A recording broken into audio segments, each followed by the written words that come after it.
Hi guys, my name's Emily, and today I'm going to be reviewing Mr. Mercedes by Stephen King, which is his latest book. And everything that I'm about to tell you, they tell you on the inside jacket cover, so none of the spoilers are happening unless you find the jacket cover super spoilery.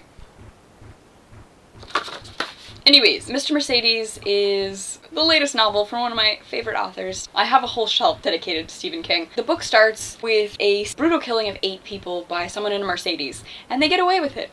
And then it cuts to a retired detective, a retired policeman named Bill Hodges. Bill Hodges is kind of depressed because he's not doing the job that he's done for so many years and he doesn't really know what to do with his life, so he's just kind of watching TV and wasting away. And then he gets this letter from the crazy person that decided to mow down all those people in the Mercedes, kind of taunting him to kill himself, like daring him to kill himself kind of thing. This letter has the opposite effect. Hodges becomes motivated again. He's given a purpose, like, oh, this guy is still out there. He's clearly dangerous and crazy. He needs to stop him, right? So the letter kind of backfires and gives Hodges a purpose in life again, and Hodges begins to work to figure out who the Mercedes killer is. King also gives us access to the Mercedes killer. He's a sexually abused loner living in the basement of his alcoholic mother, and his name is Brady Hartfield.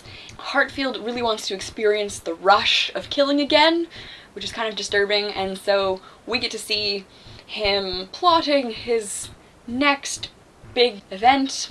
And so the novel kind of flips back and forth between Hodges figuring things out and Hartfield planning this epic mass killing. There's no mystery, really. Like, we know who both people are, like, quite in depth. There's nothing for the readers to figure out. It's just what will happen, right? Like, this is a Stephen King book. Like, you know, it could end disastrously. It could end, well, it's not likely that it ends happy. So what kept me reading, what kept me super interested was like, oh my gosh, you see what Hartfield's doing? How is Hodges gonna fix this? Like, the whole time I'm like, like, what's gonna happen? And so it was kind of like, it was thrilling, it kept me on the edge of my seat. I enjoyed it. I gave it 3 out of 5 stars on Goodreads. I liked it.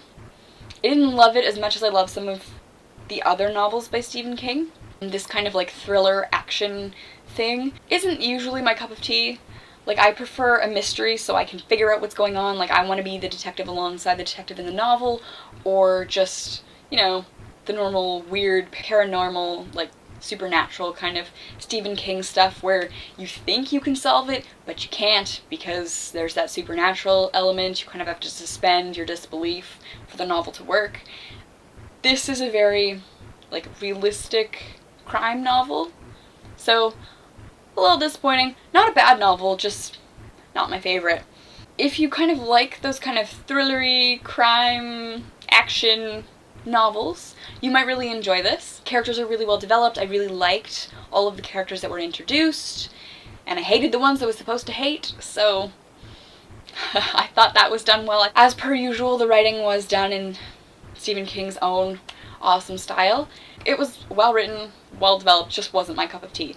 If you are new to Stephen King, I probably wouldn't recommend that you start with this. I would recommend that you go back to his earlier works like Pet Sematary or It or The Shining. Those are some of my favorites, just because I think that's more in the spirit of King, if that makes sense.